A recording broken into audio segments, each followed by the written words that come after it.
पूर्ण राबवावं एवढी या ठिकाणी अपेक्षा व्यक्त करतो आणि मी थांबतो. जय भीम जय भारत.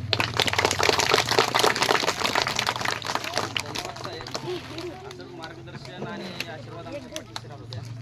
यानंतर महाराष्ट्राचे नेतृत्व करणारे, बहुजनाचे नेतृत्व करणारे आमचे मार्गदर्शक आणि आंबेडकरी चळवळीचे ज्येष्ठ नेते,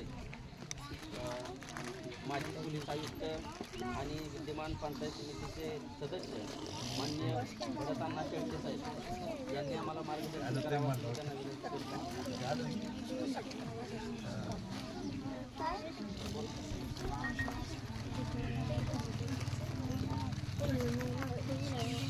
वास्को गावामध्ये जिल्हा परिषद प्राथमिक शाळेमध्ये आज समताचा वाढदिवसासाठी जमलेल्या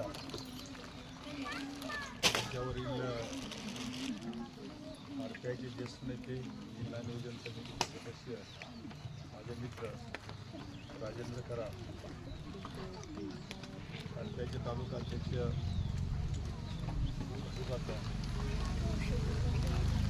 इतर सगळे मान्यवर, गावकरी मित्र, विद्यार्थी मित्र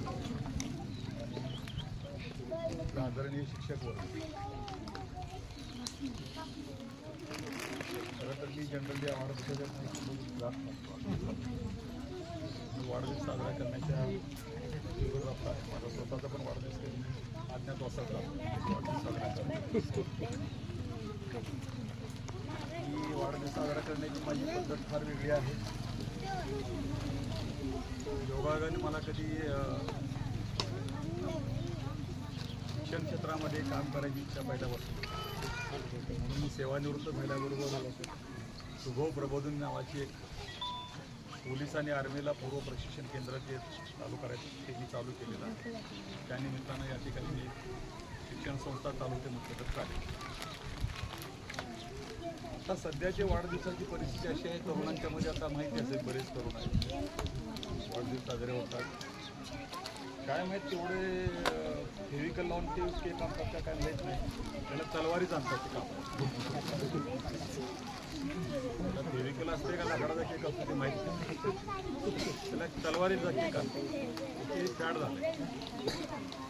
माझ्या विद्यार्थ्यांना मी वाढदिवस साजरा करण्याकरता सांगतो. तो वाढदिवस असा साजरा करतो, त्याला पहिल्यांदा विद्यार्थ्याला प्रश्न विचारते, मला वाटतं माझ्यापेक्षा वयानं कोण एका दुसरा मोठा असेल, माझ्यापेक्षा वयानं कोण मोठा नाही, मीच वयानं मोठा आहे, मला बोलायला काही हरकत नाही. बरोबर आहे का?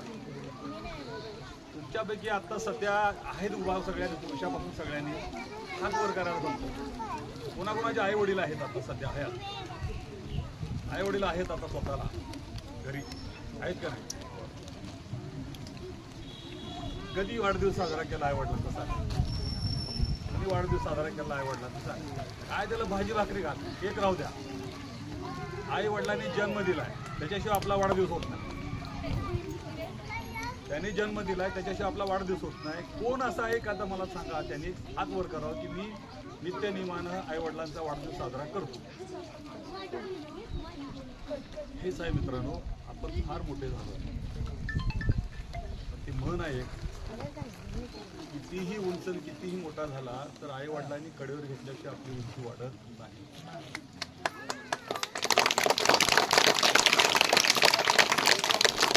आणि परत माझी आज विनंती आहे, वाढदिवस असो नाही तर नसो, फादर्स डे, मदर्स डे साजरे केले आपण व्हॉट्सअपवर बघतोय. कधीतरी एक दिवस बसा, एखादं ताट घ्या. जसं बालपणी तुम्हाला आई वडिलांनी चुरून भाकरी चालली तशी घ्या चुरून भाकरी, भाजी भाकरी असू त्या घरातल्या आपल्या. घाला ना आई वडिलांच्या तोंडामध्ये एक एक घास. बघा ना काय गेल्यावर का घास घालायला, गेल्यावर घास घालायला तडपडतं की कावळं शोधायला लागतात. असं करून बघा ना, करा रात्रीच्या वेळेला. माझी विनंती आहे तुम्हाला, एका दिवस करा, बघा किती डोळ्यातनं पाणी येते. मी प्रयोग केला आहे, माझ्याकडे असलेल्या प्रत्येक विद्यार्थ्याचा मी प्रयोग केला आहे तसा. आणि प्रत्येक विद्यार्थ्याला सांगितलंय तुम्ही जाऊन बघा. त्याचे अनुभव ज्या वेळेला घेतलेत मी, त्यावेळेला त्यांनी सांगितलं की आई वडिलांनी सांगितलं की आजच्या माझ्या तोंडात माझ्या मुलाकडून आलेला घास अमृतासारखा गोड होता. त्याची अश्रू टपकले त्याच्यावरती. फार कठीण वाटतंय, पण मोठे पण विसरा मित्रांनो. असे कुठेतरी वाढदिवस साजरा करा. जन्म दिला त्याला विसरतोय आपण. आपल्याला काय अधिकार होतो वाढदिवस साजरा करायचा? आहे का आपल्याला अधिकार? सांगा. ज्याला जन्म दिला त्याला विसरतो आपण. त्याच्या आयुष्यात त्याला माहित नव्हतं ना, काबाड कष्टच करत होतं ना. त्याने रक्त आटवले आपल्यासाठी. काय काय केलं असेल त्यांनी आपल्या आयुष्यासाठी. कधीतरी आठवा त्याला आणि बघा त्याच्या एकदा तोंडात भाजी भाकरीचा घास घालून बघा काय होतं ते. थोडंसं चमत्कार होतं बघून घ्या. एवढीच माझी विनंती राहील. लहान मुलाला सुद्धा माझी तीच विनंती राहील. शिक्षकांना सुद्धा माझी तीच विनंती राहील. अशा पद्धतीचे वाढदिवस साजरा तुम्ही करा. आता उपक्रम वगैरे ठीक आहे. आता आम्ही उपक्रम ही पहिला प्रयोग 1982 पासून सुरुवात केली. त्यावेळेला शेंडगे बापू आणि आठवले साहेब यायची गावात आमच्या. गणवेश मोफत वाटायचं. मी दरवर्षी 100 विद्यार्थी पुस्तक घ्यायचो. ज्यावेळेला मंत्री झाले दोघं पण, त्यावेळेला शेंडगे बापू बापू आपलं काम आहे ते लोक करायला आणि मग शासनाने ओपन गणवेश वाटप पण येत ते शाळेतून सुरुवात झाली. त्यावेळेला आम्ही 100 मुलं बसतो. आता आमचा दुसरा उपक्रम आहे. मुली आमच्याकडे आहे सध्या. मला मोठी समस्या आहे. मुलींची लग्न त्यांच्या चुकीमुळे कमी वयात होतात. आई वडिलांच्या चुकीमुळे पण कमी वयात होतात. आणि त्या लग्नामध्ये बालवयातलं झालेलं लग्न तरुण असतात. त्यामुळे मुलं वया होतात. त्यांना ज्या वेळेला पश्चाताप होतो त्यावेळेला त्यांचं विघटन होतं. वेगळे होतात. आता प्रमाण जास्त प्रमाण ते आहे. मुलं घेऊन जगतायत. आपलं माहित आहे समाज किती वरकुटल्या नजरेने. नवऱ्यानं सोडून दिली आणि चुकीच्या पद्धतीने लग्न झालं म्हणून बापानं पण सोडून दिली. काही जणांचे मिस्टर म्हणजे मुलीचे नवरे कमी वयात लग्न झाले. ह्या वाढदिवसापासून सुरुवात झाली. कशी माहिती आहे का? वाढदिवसाला ते स्टिंग नावाचं काहीतरी प्याला ते आणि त्या स्टिंग नावाच्या औषधानं पिऊन पिऊन पिऊन तो व्यसनी होतोय आणि थोड्या दिवसातच त्याचा मृत्यू होतो. मला व्यसनाधीनतेचं हे काढायसाठी आता मी परत प्रत्येक ठिकाणी सांगतो. इथं पण सांगायला काय मला आवडेल. ड्रग पकडणारा जगातला पहिला एकमेव होता. माझ्या एवढे ड्रग या जगात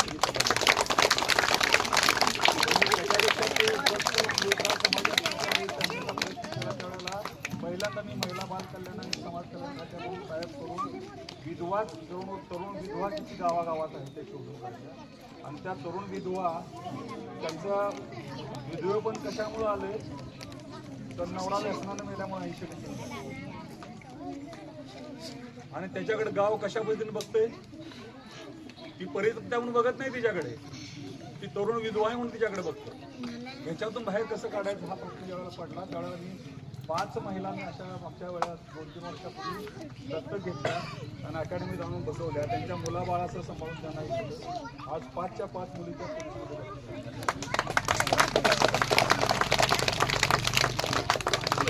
अनाथ मुलं आहेत. त्यांना व्यसनातून मुक्त करते. आम्हाला काय पालक यायचे रस्त्यावर पडले मुलं म्हणायचे मुलीला तर चालेल तिकडं तुमच्याकडून मोरू द्या म्हणते. म्हणून माझ्या ग्रामात व्यसनाधीनतेने मुक्त करणारी मुलं एवढी वाढलेत. तो प्रयोग झाला ती मुले पोलीसमध्ये गेली. त्यांचं व्यसनमुक्त झालं पोलीसमध्ये भरती झाली. उद्देश सांगायचा उद्देश एवढाच आहे की आत्ताच्या घडीला परत एक सांगतो हे ज्यावेळेला लोकांना कळालं तर आज माझ्याकडे लग्न झालेल्या आणि त्यांना मुलं आहेत अशा मुली पोलीसमध्ये भरती होण्याकरता 30 ते 35 कुटुंब आहेत. काही नवऱ्यानं पण पोलीसमध्ये करून मला म्हणायचं आहे की हे समाजाला ह्या ज्या समस्या आहेत की नाही की सुरुवात जर वेगळ्या पद्धतीने जर मी सांगितली तुम्हाला तर मी ज्यावेळेला रेड करायचो. रेड केल्यानंतर ज्यावेळेला तरुण पोर आहेत त्यांना बाजूला घ्यायचो आणि त्याला सहज एक साधा प्रश्न विचारायचो. बाळा तुझ्या तोंडात ह्या दारूचा पहिला घोट कधी आला? तुझ्या तोंडात दारूचा पहिला घोट कधी आला? त्यातले 80 ते 90% मुलं सांगायची जयंतीत पोरांनी कधी थम्सअप मध्ये दिलं माहित पडलं नाही. हळदीला पोरांनी कधी पाजलं मला काय कळालं नाही, यात्रेमध्ये पोरांनी कधी पाजलं ते कळालं नाही. मग आपण उत्सव साजरे करतोय तरुणाला संपवण्यासाठी करतोय का काय? म्हणजे हे जे उत्सव साजरे होतात, जर एखाद्या मुलाला दारूचा पहिला घोट त्याचा जर कुठल्या तर जयंतीच्या सण त्याच्यामध्ये आला असेल, यात्रेमध्ये आला असेल, पुन्हा एकदा लग्नाच्या हळदीमध्ये आला असेल, तर त्याची तरुणाई कशी आहे? आणि ह्याच्यातून मुक्त करण्याकरता मित्रांनो आपल्याला अशा पद्धतीचं एक वेगळ्या पद्धतीचं या अशाच कार्यक्रमाच्या निमित्तानं आपल्याला कार्यक्रम राबवावा लागतील आणि या वाढदिवसाच्या निमित्तानं एक वेगळा संदेश कसा देता येईल, कारण हे किती चांगला संदेश आहे. या वाढदिवसाच्या निमित्तानं मला वाटतंय सध्या खूप चांगल्या प्रकारे हा उपक्रम राबवला आहे. मुलांना काहीतरी वह्या पुस्तक वाटप करणं, समाजांना काही खाऊ वाटप करणं, मुलांच्या मनामध्ये शिक्षणासाठी जागृती करणं, अशा पद्धतीचं हे सगळं जे चांगलं पद्धतीचं वाढदिवस होतात अशा पद्धतीचे वाढदिवस व्हावेत. आणि वाढदिवस होण्यासाठी परत परत माझी विनंती तुम्हाला पण सगळ्याला मगा सांगितलं तसं प्रयोग कराच घरी गेल्यानंतर. काय माझी विनंती आहे तुम्हाला, करा, बघा, बसा. आई वडील वयस्कर असतील तर अतिउत्तम सेवा मिळेल तुम्हाला. बसा एका ताटामध्ये. अरे काल्याच्या कीर्तनानं त्याच्या आईला पंढरी गाजली रे. काल्याचं कीर्तन म्हणजे काय होतं? सगळ्या जाती धर्माचे लोक घरातून जेवण घेऊन येत होते, परातीमध्ये टाकून सगळेजण घेऊन खात होते. ते काल्याचं कीर्तन पहिल्यांदा जात व्यवस्थित त्याने घाला घातलेला होता. कीर्तनाच्या माध्यमातून संतांनी तीच आपल्याला दिलेली परंपरा आहे. आज आपण म्हणतो काला करून खाव्या, काला करून खाव्या. अरे काल्याचा अर्थ तुम्हाला कळायला पाहिजे. वारकरी संप्रदायाचा कोण असेल तर त्याला माहीत पडेल याच्यामध्ये. आणि अशा पद्धतीचे आपण जर उपक्रम राबवण्याचा प्रयत्न केला तर निश्चितपणे या वाढदिवसाच्या निमित्तानं मी विनंती करेन तुम्हाला. बरंच काय बोलू शकतो पण आता या सगळ्या माहोलमध्ये इथंच थांबूया आणि माझा जो काही संदेश असेल तो शक्यतो पाळण्याचा प्रयत्न करा. पुन्हा एकदा संतांनी माझ्याकडून वाढदिवसाला लाख लाख शुभेच्छा देतो. म्हणून मी मुद्दाम पहिला उपक्रम करून घेतला. तिचा सत्कार केल्यानंतर तिच्या वडिलांच्या पाया पडायला लावलं आणि शिक्षकाच्या पाया पडायला लावलं. ही संस्कृती आपल्याला जपली पाहिजे. मित्रांनो, पोलीस खात्यामध्ये मी खूप अनुभव घेतलेत. कधी तर एका दिवशी तुमच्याशी गप्पा करायला येतो आणि आपल्याला या तरुणाईला वाचूया. तरुणाईला वाचवण्याचा प्रयत्न केला. देशसेवेसाठी माणसं जर शिल्लक राहिली तर फार बरं होईल. माणसं कमी पडायला लागलीत. तरुण तर तुम्ही आता बघायला आला तर तुम्ही म्हणाल माझ्या काळात असं, त्याच्या काळात असं. तुमचा काळ जाऊ द्या तिकडं. आताच्या काळात तुम्ही काय या मुलांच्या उपयोगी पडताय यासाठी प्रयत्न करा आणि या मुलांना पुढे घेऊन जाण्यासाठी आणि देशाची भावी पिढी फार चांगल्या प्रकारे देशसेवेसाठी तयार करण्याकरता होऊ द्या. माझी तरी विनंती हीच राहील. प्रत्येकाच्या कुटुंबाने आता थोड्या दिवसाकरता का 4 वर्षासाठी का असे ना जाऊ द्या अग्निवीर म्हणून. त्याला प्रत्येकाने एखाद्या कुटुंबातला एक माणूस ज्या देशासाठी काय फरक पडतो, अग्निवीरला 4 वर्षात तो परत येईल अशी तयारी करा मनापासून. आणि मग बाकी जे येत असेल तर पोलीस खात्यामध्ये माझ्या त्याला आनंदच वाटेल. आपण पोलीस अकॅडमी काढलेली आहे. तुम्हाला माहीत आहे सुबोध नावाने अकॅडमी आज सांगोला तालुक्यात नाही संपूर्ण महाराष्ट्रभर गाजते. माझे तिथं संस्कार तेच आहे. आमच्या अकॅडमीचं नाव क्लिअर कट आहे, माणुसकी हरलेली आहे. म्हणून मी काढली ती माणूस बनण्याची शाळा आहे. आणि त्या माणूस बनण्याच्या शाळेत तुम्ही माणसं तिथं आणून थोडा मुला विद्यार्थी त्यांना आम्ही माणूस बनवू आणि देशसेवेसाठी पाठवू. सरासरी 4 वर्षामध्ये आम्हाला 3 भरत्या मिळाले. 3 भरत्यामध्ये जवळजवळ 350 ते 400 मुलं पोलीस दलातून आर्मीत गेलेत आपल्याकडून. आणि सगळी गोरगरिबांची मुलं आहेत, अनाथ मुलं आहेत आणि अशा ज्या परित्यक्त्या मुली होत्या अशा मुली आहेत. भरपूर आमच्याकडे तशा पद्धतीची मुलं येतात. मला सेवा करायची संधी द्या. ज्याला कुणाला अडीअडचण असेल अशा विद्यार्थ्याला आणून घातलं तर त्याला मी संरक्षण दलाला पाठवण्यासाठी सक्षम करू. कुणालाही आम्ही 5 पैसे खर्च करू देत नाही. त्यांना वॉर्निंग आहे माझी. कुठल्या वशिला लावते कोण माझा युनिफॉर्म बघून साहेबाच्या वशिल्याने काहीतरी होईल म्हणून येतात वगैरे त्यांना मी तिथून हाकलून देतो. त्याला सांगतो तुला मी त्याच्या पायावर उभा करतो. तुझा अपमान होणार नाही, त्याचा अपमान होणार नाही. स्वाभिमान जागा करून जर तुम्ही संरक्षण दलाला देत असेल तर माझ्याकडे या. तुम्ही असं सगळं सांगितलेलं आहे. तुम्हाला पण माझी तीच विनंती आहे. स्वाभिमान जागा करून त्याला मी स्वतःच्या पायावरती उभा करून संरक्षण दलामध्ये जाण्यासाठी तयार करू एवढं मी सांगतो. आणि पुन्हा एकदा शुभेच्छा देऊन मला इथं बोलवलं वाढदिवसानिमित्त. कधी येत नाही पण ते आलोय फार चांगल्या निमित्तानं. म्हणून पुन्हा तुमचे आभार मानतो आणि माझे 2 शब्द संपवतो.